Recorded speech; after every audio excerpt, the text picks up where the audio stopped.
Suzuka always brings out the big guns. In normal qualifying, the Toy Story Honda was top, but Takeshi Tsujimura and Shinichi Ito's FCC Honda would head the field from British Superbike hero Ryuichi Kiyanari and GP star Makoto Tamada's 7 Stars Honda after the Suzuka Super Pole, with Yamaha's dream team of Colin Edwards and Noriyuki Haga starting in 7th and the second Yamaha on the grid.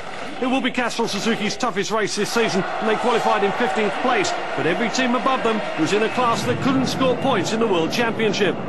The FCC Honda on pole got away at the front, but immediately was under attack from the number 7 Stars Honda, which took the lead into the first corner, with the second 7 Stars CBR 1000, the number 11, slotting into 3rd place.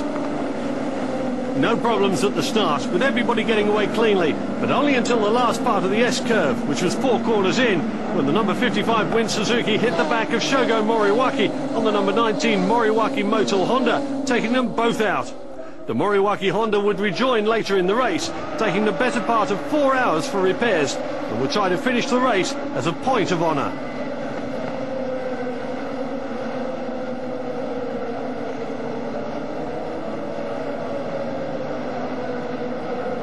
Of the 11 permanent teams that have made the trek to Japan, it was the normally rock-solid Bolliger Kawasaki which was the first to retire, blowing its engine on the first lap.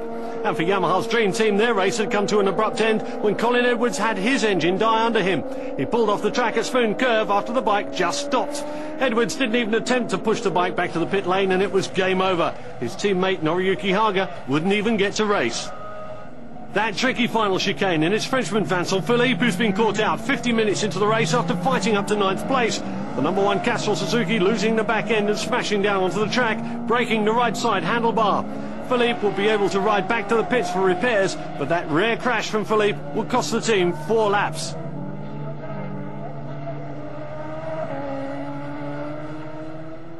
At the front, the number 7 Stars Honda and the 778 FCC Honda were still wheel to wheel, with the number 11 Honda and 101 Toy Story Honda just seconds behind, and it was time for the first round of pit stops. The number 7 coming in first. Kiyanari had put on a stunning first hour when the track was at its most crowded, and would now hand over to teammate Makoto Tamada after first passing on some critical information to the factory mechanics. And Shinichi Ito's FCC Honda would now lead going into the second hour. Shohei Kurita on the number 10 RS Ito and Kaze Kawasaki, and the rear suspension had collapsed and the rear tyre was destroying itself on the bodywork. Kurita knew what was wrong, but was hoping against hope to get the bike back to the pits. Other riders passed and signalled for him to pull off, thinking that his engine had blown and he might be dropping oil, but it was only when the rear tyre rubbing on the bodywork ignited that he realised there was nothing he could do, much to the relief of the other riders.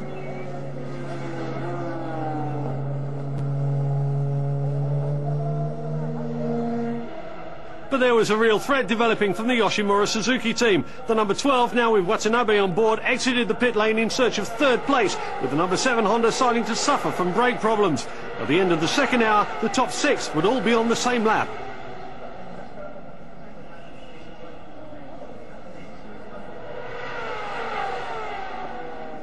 And another crash, but this time the rider had come down hard. Takeshi Ebinuma was on the ground at the final chicane after high-siding the 111 Koyokai Honda.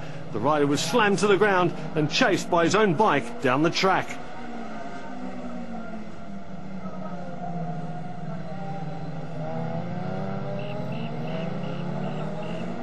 Brake problems for Ryuichi Kiyanari, and he ran off the track into the gravel, handing the Yoshimura Suzuki 3rd place. And with the number 11 7 Stars Honda 4th, both Honda factory bikes were out of the top 3, with the Toy Story Honda leading and the FCC Honda lying 2nd.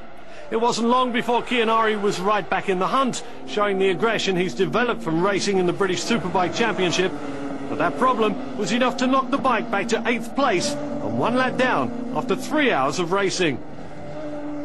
With the Castrol Suzuki down in 44th place, Vincent Philippe came in to hand over to Keiichi Kitagawa, who just announced his retirement at the end of the season. The fans in the grandstand knew this would be the last time they would see their world champion racing at Suzuka, and they were determined to give him a great reception as he rejoined for his final relay.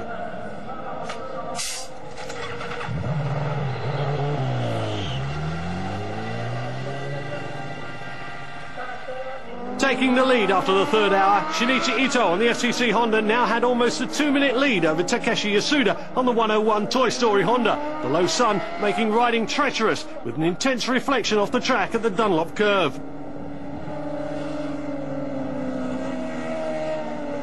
1 hour left to go, and it was time for Castrol Suzuki's final scheduled pit stop. 2005 World Endurance Champion Keiichi Kitagawa was about to leave the Suzuka track for the final time as he signalled the other riders that he was going to pit.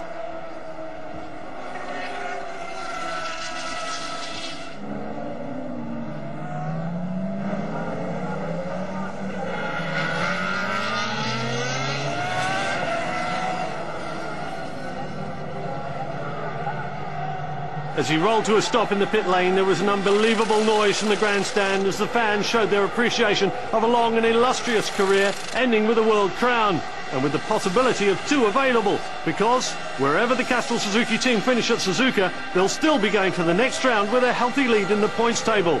Their nearest rivals are Yamaha Austria, who were looking to score maximum points at Suzuka as top superbike machine, but still over 20 points down on Castrol Suzuki's points tally. So, for retiring champion Kitagawa, there was still the possibility of finishing his racing career with yet another World Championship. Into the final chicane for the last time, and the SCC team had the victory they've always craved. But it was success for many other teams as well. In 10th place, Yamaha Austria were the first Yamaha to cross the line, embarrassing many favoured Japanese teams and earning maximum points for the World Endurance Championship. Yamaha Phase 1 with the second superbike home and Fagerjoy held third, but it was the SCC Honda team's day and they would celebrate their famous win well into the night.